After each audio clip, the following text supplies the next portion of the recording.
Bien, bien, bien. Gloria sea el Eterno. Bueno, amados Sahim Behayod, estamos de regreso y continuamos aquí bajo el tema en tu programa de radio Encontrando al Mesías en la Torá, bajo el tema de Yeshua en el Bamidbar, Yeshua en el desierto.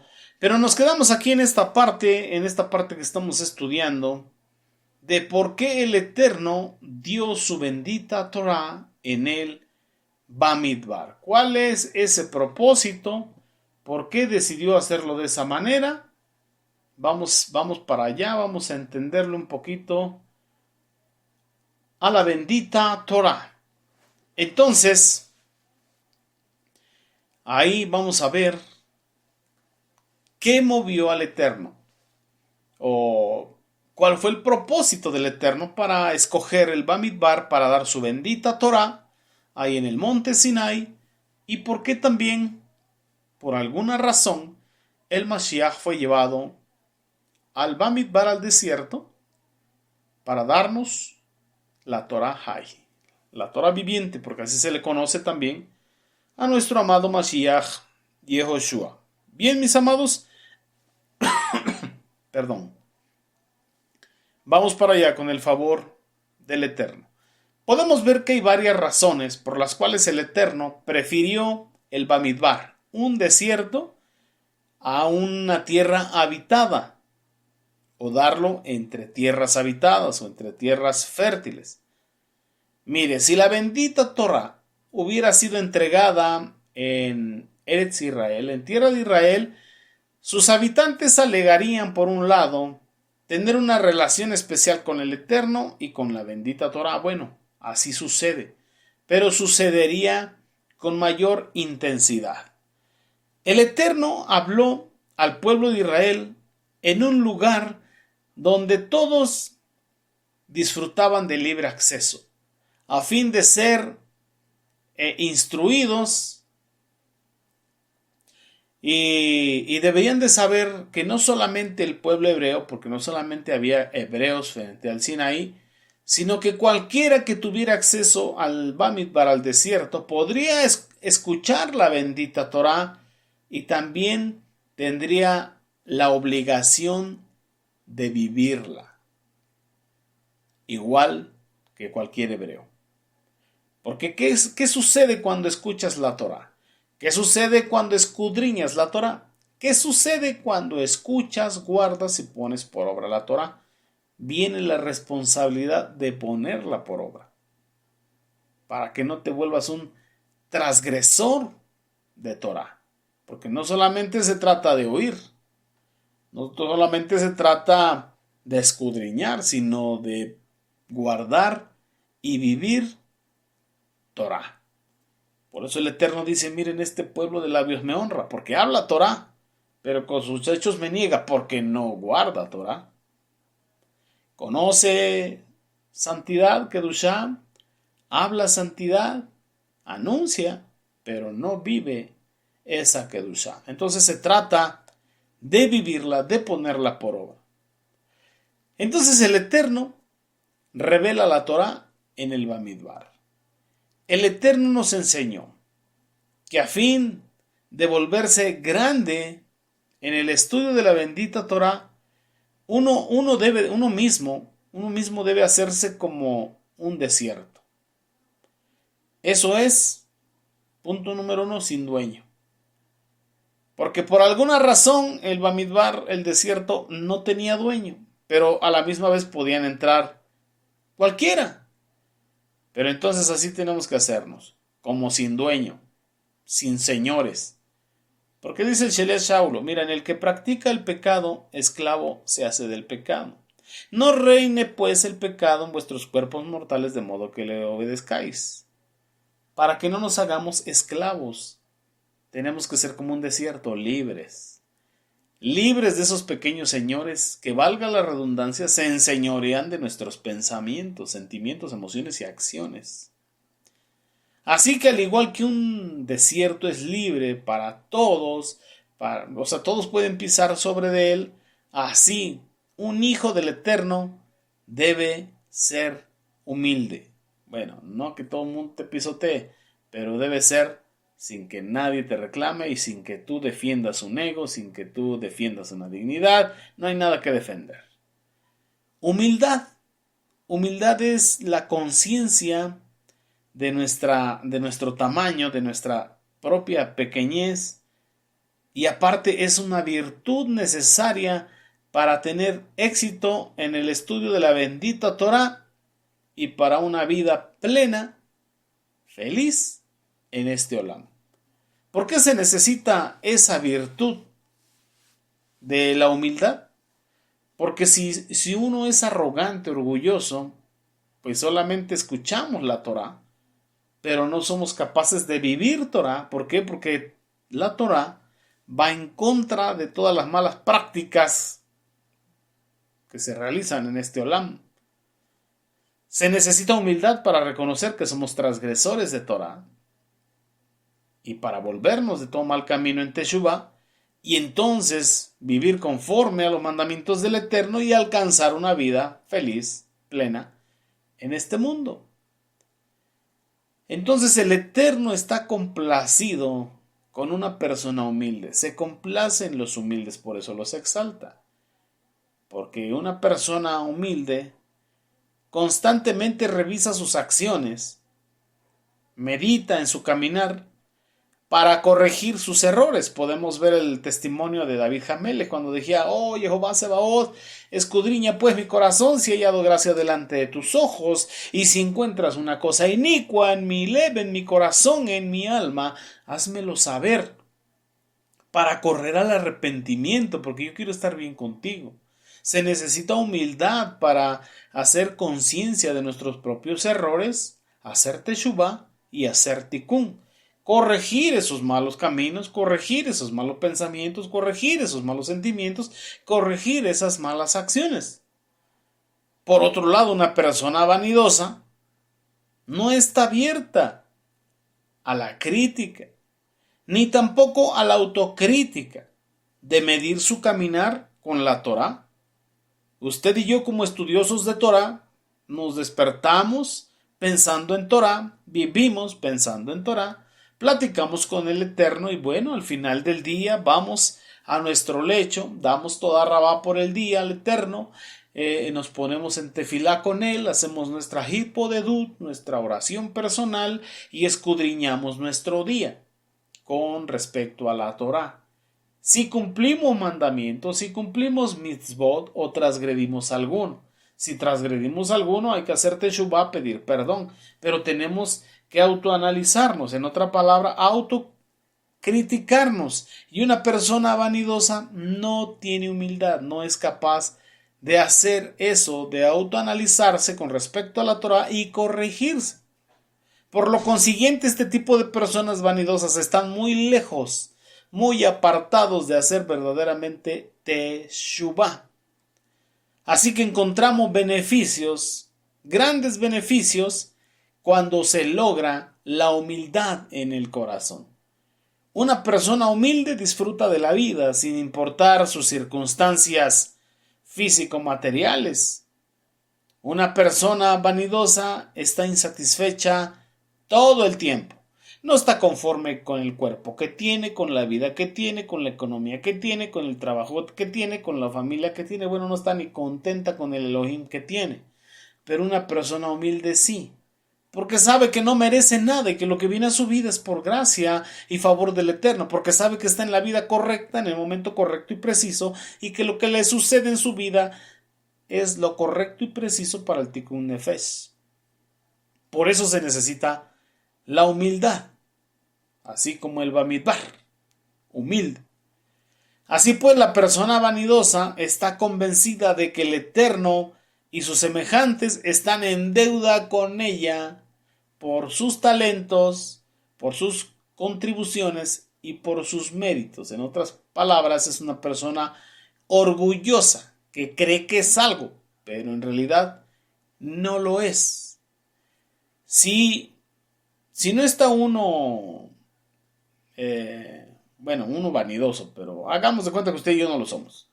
Pero si un vanidoso no está suficientemente recompensado con su propio reconocimiento o el reconocimiento de los demás o con una cantidad de dinero, entonces esa persona vanidosa o insatisfecha o con corazón de víctima sufre descontento, anda estresada esa persona y frustrada, airada y enojada. Si la mala fortuna sobreviene a una persona altiva llena de orgullo, ella lo resiente grandemente. Mas, sin embargo, una persona humilde, por el contrario, puede vencer los problemas, los inconvenientes y las situaciones desagradables, adversas que se presenten en su vida. Una persona humilde hace amigos. Una persona engreída no necesita hacer amigos, no quiere hacer amigos, aborrece a las personas. Ella no puede perdonar a aquellos que la insultan o que no la tratan como ella quiere, que no le hacen reverencia. Por consiguiente, encontrará muy difícil llevarse bien con otras personas. Cuando nos volvemos como un desierto, o volvernos como un desierto implica que nos volvamos,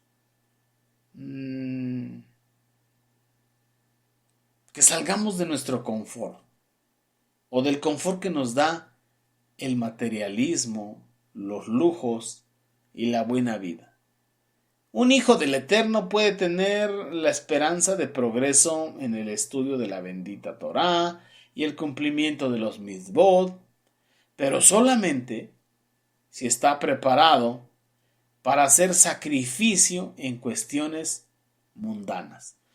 En otras palabras, para ser un estudioso de Torá, guardarla y ponerla por obra, te tienes que abstener de muchas cosas que este mundo ofrece. Por ejemplo, las leyes de alimentación, lo que es la Torá, de la alimentación limpia, de la alimentación kosher. Hay muchas cosas que no podemos comer, entonces tenemos que cuidarnos de cosas mundanas, que todo el mundo hace, pero usted y yo, estudiosos de Torá, no podemos hacer. Una característica adicional del Bamidbar, del desierto, es su vaciedad. ¿Qué significa? Que está vacío. Entonces, el intelecto de un hijo del Eterno debe de ser como ese desierto, vacío, libre de elementos extraños. Antes de que los pensamientos de la Torá puedan enraizarse en nuestra mente, la mente tiene que estar libre de toda cautividad de pensamiento. ¿Por qué? Porque el que transgrede los mandamientos se vuelve esclavo de las transgresiones. El que practica el pecado, esclavo es del pecado. Esto significa que el pecado es el que se enseñorea de la mente de las personas. Y así se tienen muchos conceptos preconcebidos en la mente.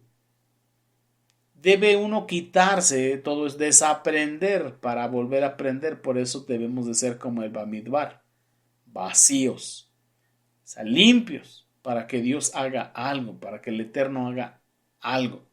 Por eso es que Él decidió hacer una gran nación en medio de un desierto, de algo que estaba vacío, para que nadie tome atributo de ello. Tenemos una alegoría de un rey que conquistó un nuevo país y lo anexó a su reino. Y este rey deseaba que sus habitantes o los habitantes gobernados, conquistados, se sometieran a su código de leyes. Y entonces anunció que visitaría las ciudades una por una para ser reconocido como el nuevo rey gobernante de ese país y de esas ciudades. No obstante, cuando la carroza real arribó, no fue recibida como él esperaba. No había multitud, no había personas. El rey viajó con su corte a través de las calles y ni un alma pudo ser vista. Esta ciudad estaba habitada por mercaderes muy prósperos, había dinero, había economía, Algunos tenían temor de que un nuevo soberano, un nuevo rey, recaudase más impuestos, otros estaban comprometidos en tratos deshonestos y fraudulentos y tenían temor de que este nuevo gobernante, este nuevo rey, pusiera fin a sus fraudes, a sus negocios y aún peor que los fuese a castigar o que les decomisara su riqueza. Entonces, ellos querían evadir la autoridad de ese nuevo rey. Entonces este rey comprendió que la población de ese lugar, de esa ciudad, era muy reacia, no querían reconocer su gobierno. Entonces él proclamó que visitaría otra ciudad diferente al otro día y bueno, sucedió lo mismo. Se repitió exactamente lo mismo. Nadie estaba a la vista para saludarlo, para recibirlo. Entonces este rey comprendió que los prósperos habitantes de una ciudad de este territorio conquistado no se someterían voluntariamente a su autoridad, a sus leyes, a su reinado. Más bien él debía asegurarse de que los únicos que podrían seguirle serían gente menos afortunada. Gente menos afortunada, que no tuviese compromisos, porque ya ve que dice el dicho que el que a dos amos sirve con uno queda mal. Entonces este rey repitió sus anuncios en las vecindades, en las siguientes ciudades, y buscó específicamente las que habían sido devastadas, donde los habitantes habían perdido sus posesiones y toda su fortuna, en otras palabras, no tenían dónde caerse. Cuando este pueblo desposeído escuchó del inminente arribo, este pueblo se puso contento y dijeron: un monarca nuevo, esto significa esperanza, esperanza para el futuro. Quizá él invierta recursos para reconstruir nuestras ciudades, nuestros molinos, nuestros hogares, nuestras granjas, y quizá pueda emplear nuestros servicios y haya prosperidad económica y en la vida. Ellos no tenían dinero. Y no tenían dinero que el rey pudiera quitarles. No tenían dinero para pagar impuestos y el rey pudiera subirles los impuestos. No tenían tratos deshonestos. No había fraude, no había hurto, no había nada de eso. Estaban en ruinas. Así que en la mañana una multitud jubilosa se reunió para dar la bienvenida al nuevo rey. Así similarmente, cuando el Eterno, el Shaddai, el Todopoderoso, estaba buscando un sitio adecuado para revelar su bendita Torah, él se aproximó al Mar Rojo. Sin embargo, nos dice un Midrashim que el Mar Rojo huyó, y también nos lo dice el Tehillim 114, verso 3, que el mar vio al Eterno, al Shaddai, al Todopoderoso, y el Mar Rojo huyó.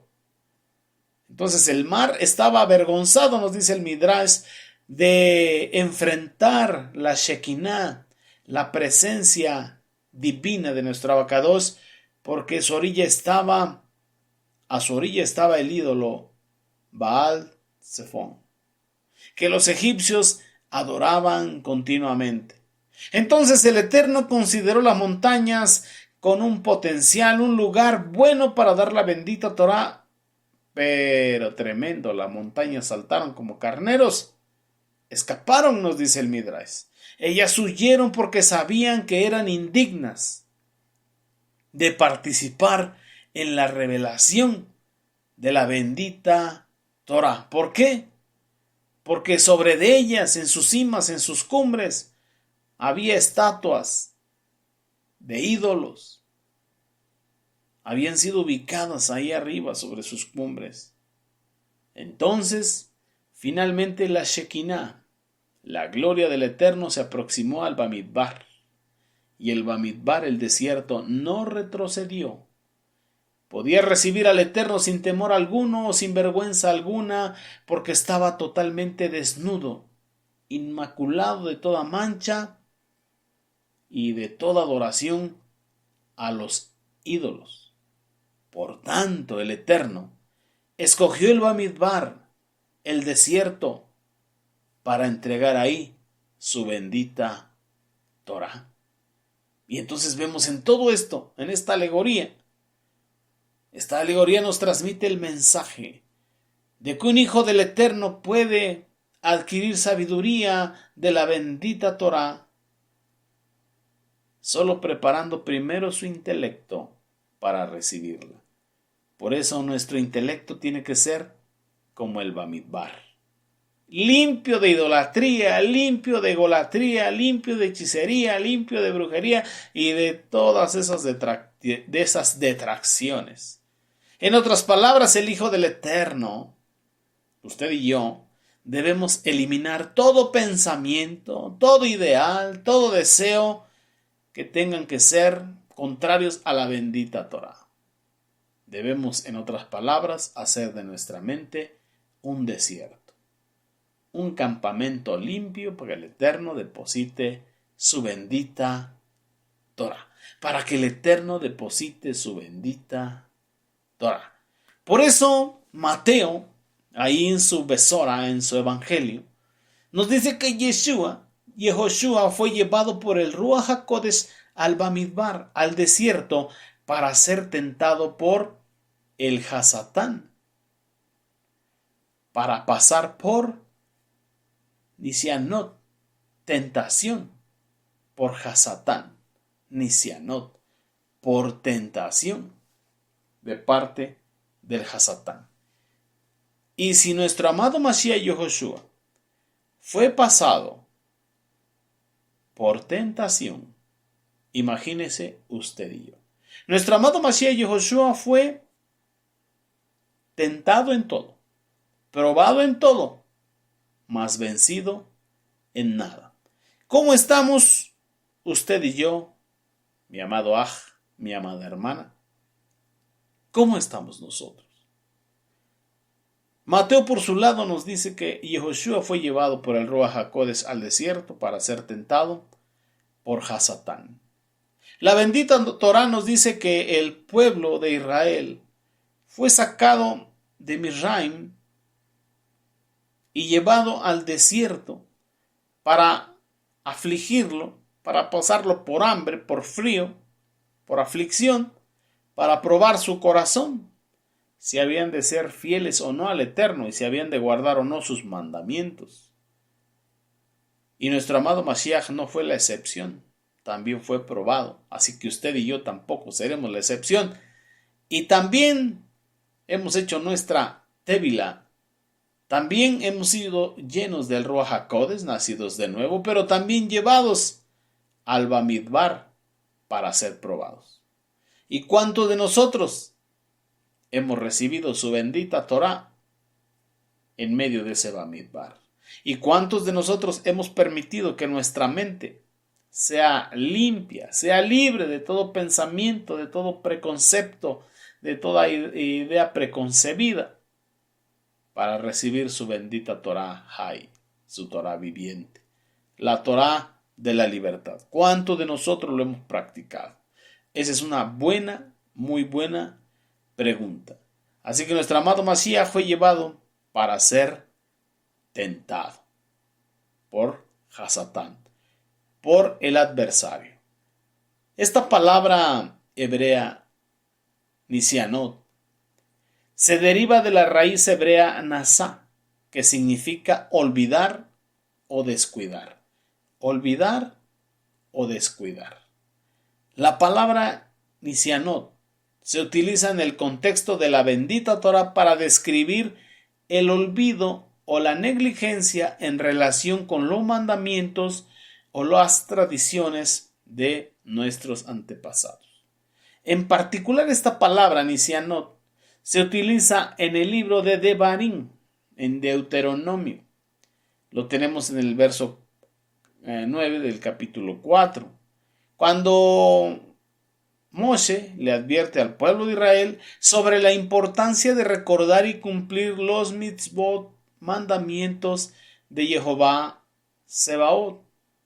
En resumen, esta palabra Nisianot se refiere al olvido o a la negligencia en relación con los mandamientos o las tradiciones del pueblo de Israel.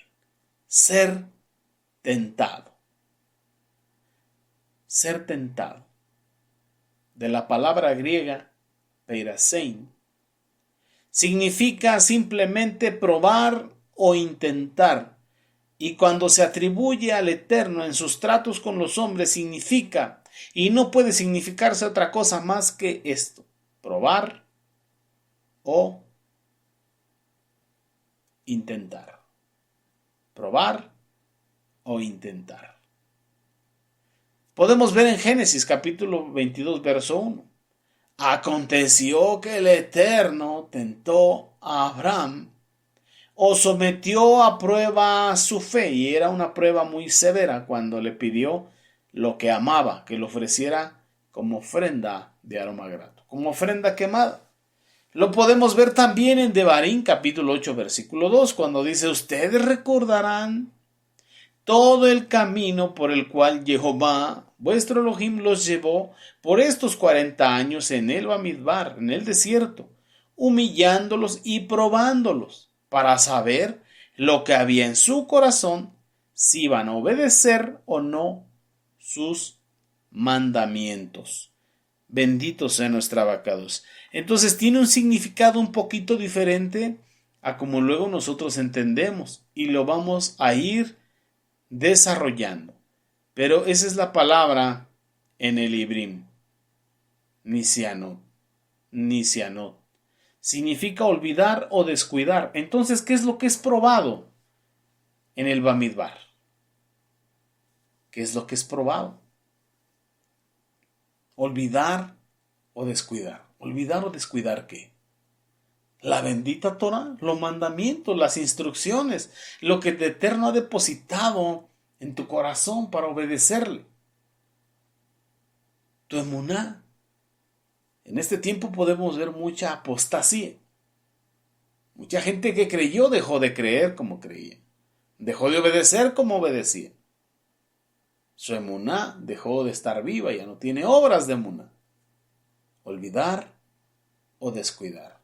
Así que el propósito del Hasatán es que olvides los mandamientos del Eterno, que olvides la instrucción del Eterno, que olvides la emuná que el Eterno te ha dado como don, que te ha dado como por gracia. Bendito sea nuestro abacados. Y ahí nos vamos a meter un poquito, pero lo vamos a hacer la próxima semana. Por ahora vamos a dejar el tema en esta palabra.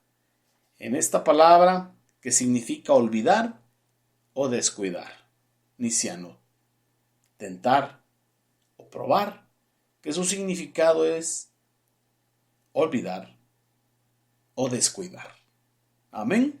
Y con el favor del Eterno, pues nos vemos el próximo viernes, es 30 AM horario pacífico. Mientras tanto, quiero aprovechar estos medios para enviar saludos y bendiciones a nuestros amados mentores, nuestro amado Morea Jarón Morales, su amada esposa la Mora Araceli de Morales.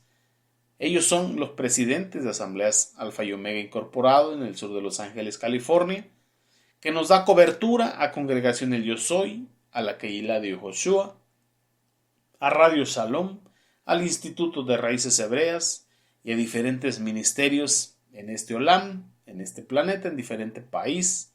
Bendito sea el Eterno por sus vidas, y también bendito sea el Eterno por la vida de cada uno de los hermanos y hermanas que nos sintonizan por Radio Shalom, y de todos los que nos siguen a través de las redes sociales, de las plataformas digitales como WhatsApp, como Telegram, como Facebook, como YouTube. Bendiciones abundantes para ustedes. Con la gracia y el favor del Eterno nos vemos el próximo viernes 6:30 AM. Mientras tanto, que el Eterno te bendiga, te guarde y te prospere en todas las cosas, tal y como prospera tu alma. Amén. Bueno, Leí Raúl, hasta pronto. Hasta pronto.